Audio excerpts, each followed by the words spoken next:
Yo, what's up? Welcome back to my channel, Automatic Works. Toyota Innova 2013, manual transmission, diesel mga sir. Ayaw umandar. Tingnan muna natin kung ano fault code. Yan, may check engine naman. Bigla lang doon tumigil si sir.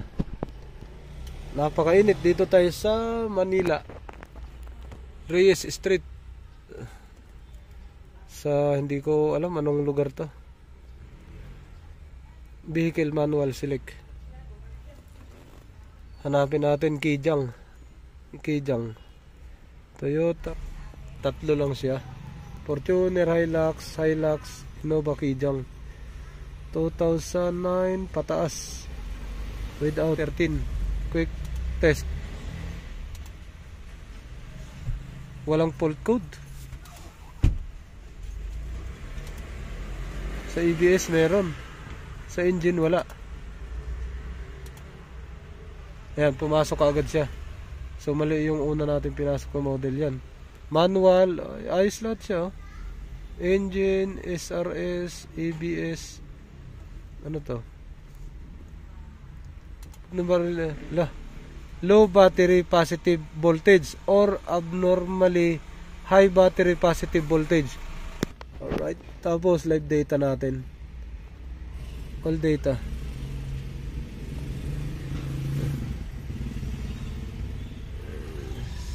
Doon tayo sa diesel. Magkakaroon ng ano doon yun eh.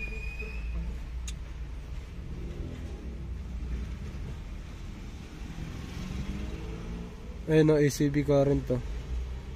Target ACB. Tingnan pa natin dito. Naka-on yung ACB ano.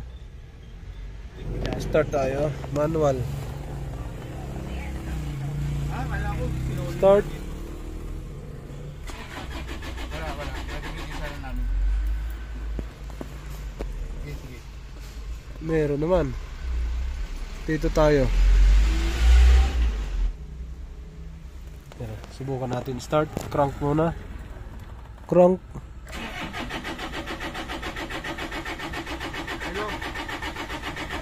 Charger ng battery. Ayaw. Madadala mo ba dito? Anong lakas, puro lang siya redondo. Tayo. Basahan mo lahat ng fuse string.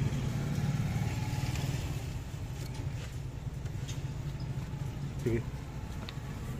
Sino mo isa-isa?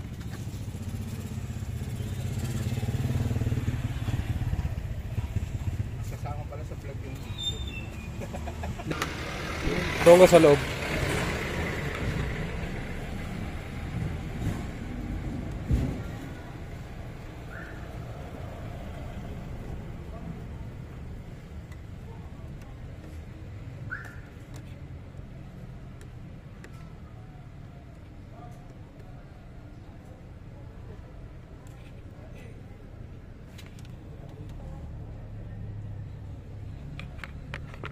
Off susi, Trek.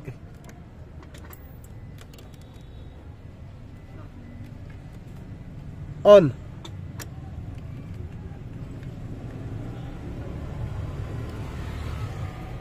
Up. On.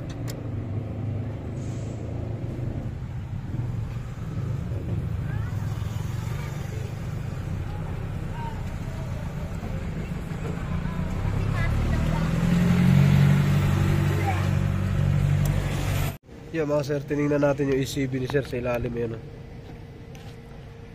Tinignan natin yung line. Yan, babasahan muna natin yan kasi dyan magpipid ng diesel para umandar. Tapos isang palatandaan na nakita ko, yung crankshaft sensor hindi gumalaw. Yan, ito, tsaka ito isa.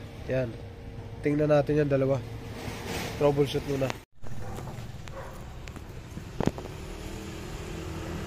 Dito mo lang dito yung banda. Yan, ganyan. Yung malaking kuha yan.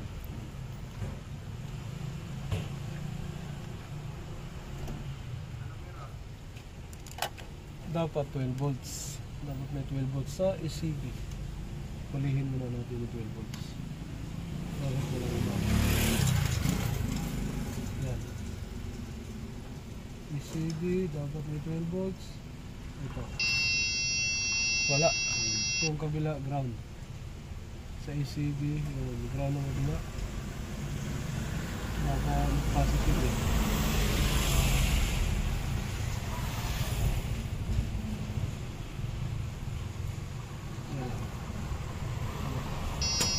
Ground din. Pareho sila ground. Naka-on na susi, sir, no? Dapat ang isa dito 12 volts eh. Magkakaroon ko lang. Pag naka-on. Pag naka-off, ground lahat. Start ko na. Start mo? Start, sir. Off. Dapat permis. Hindi yan bibitaw. Ganito yun natin. Napunta yung doon. Sa mga.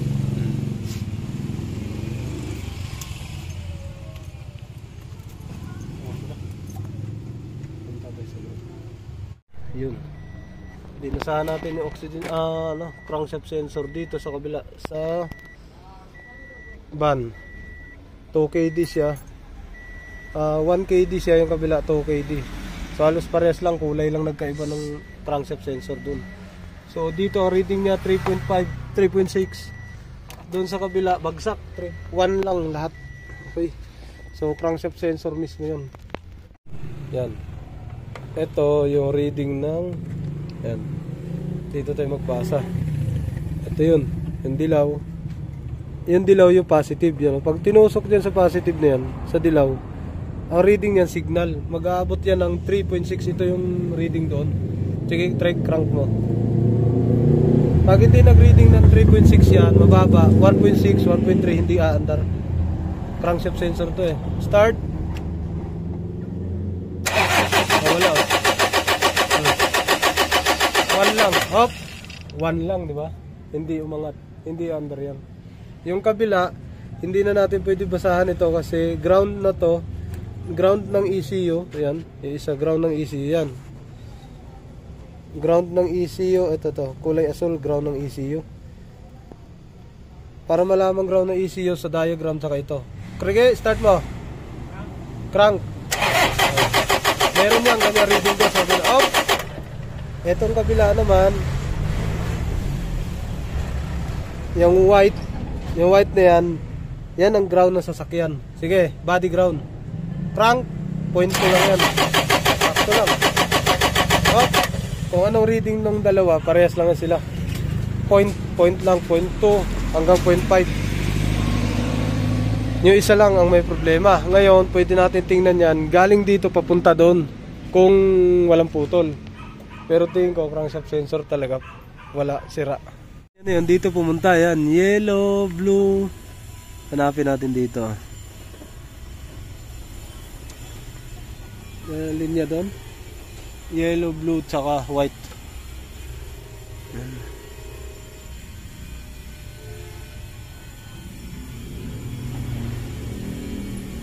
Ito yellow blue. Pero hindi natin alam, baka pupunta sa ano yan. Baka pumunta sa taas yung isang linya. Ito may yellow blue rin, katabi din. Kuhanan natin yung dalawa. Pero 100% yan may yellow blue din, Kasi yung white ano lang yung ground. Yan, ito yellow blue din, dalawa. Crankshaft din yan. Ito sa baba ACB yung baba, nabasa na rin natin. Yo mga boss, tanggal tayo ng crankshaft sensor yan sa taas. Yan, crankshaft sensor ng Innova. Ba't ayaw mabunot? Bigyan mo ko flat screw track. Parang ayaw. Hindi yata mabubunot to. Yan, ayaw mandar yung sasakyan. Yung manipis, pero meron. Saka mo kunin yun. Ha? Off mo. Ayan mga sir, parang buhay naman. Ang kapal ng langis, nabarahan yata. Baka pwede dugtong lang, no? Mare, sana. Ano may natin ng wire, no? Tanggalin natin. Sobrang kapal ng langis. Baka may Yan na, crankshaft sensor niya tanggal na.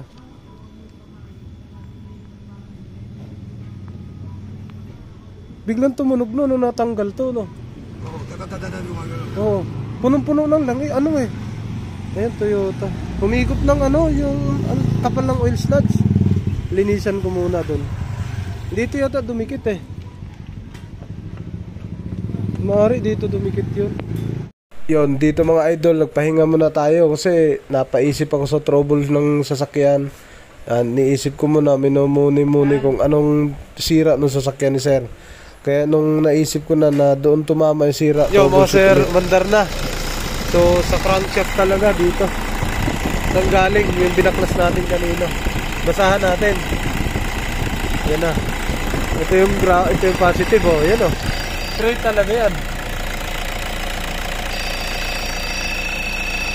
Yan, may reading na. Tapos ito, ground lang to. Kabila, ito ground. Gilid. Green.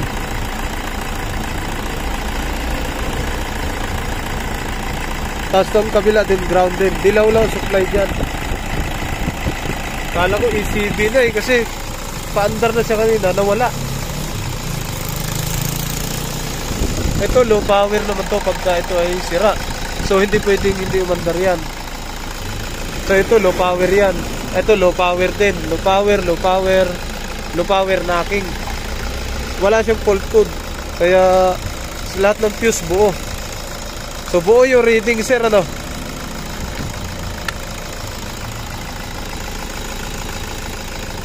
Parang nabulunan o talagang ano yung tingin ko yung ano crankshaft sensor madumi.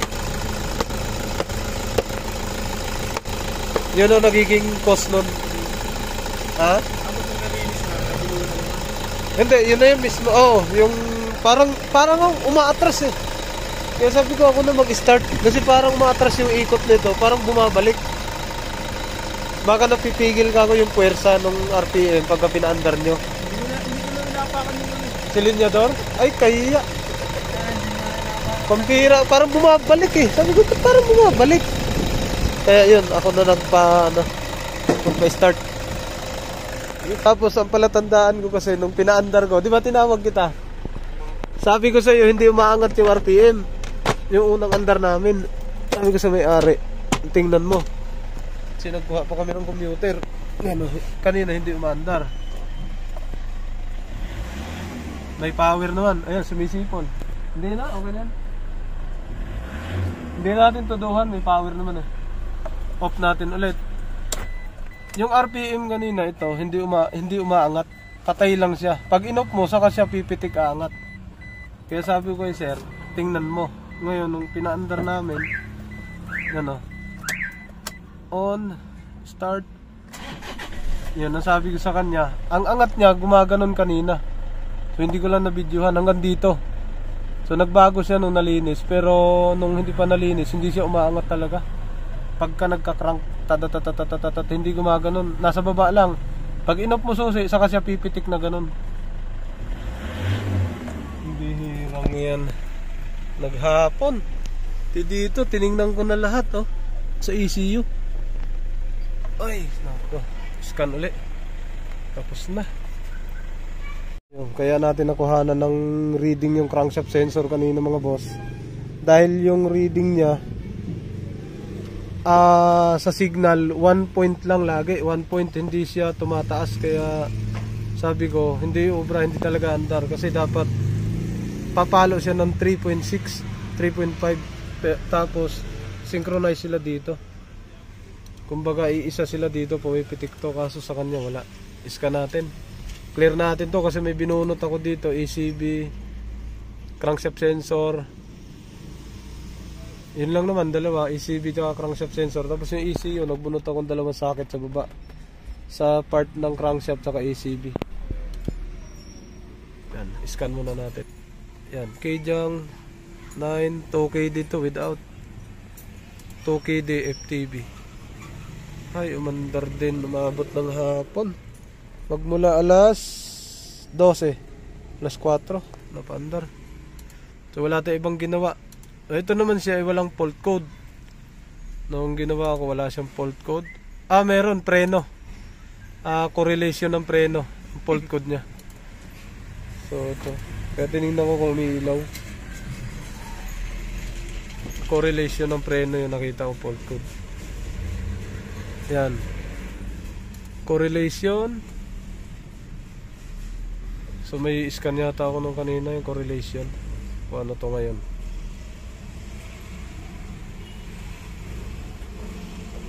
Brake switch, startability malfunction, paiba-iba. So ito, dahil siguro to nung pagpa-under namin, pa-under na, hindi naapakan yung accelerator, hindi tumutuloy. Sige, sabi ko parang nabubulunan yung sasakyan. Clear natin to lahat, tapos patakbuhin natin. Normal yung startability malfunction pagka nabitin ka sa starting, o di kaya hirap sa andar, lalabas yan sa Toyota. Okay, start natin ulit. Babasahin natin yung data list, all. Ang babasahin natin dito, RPM, tapos yung SCB pressure 3,000.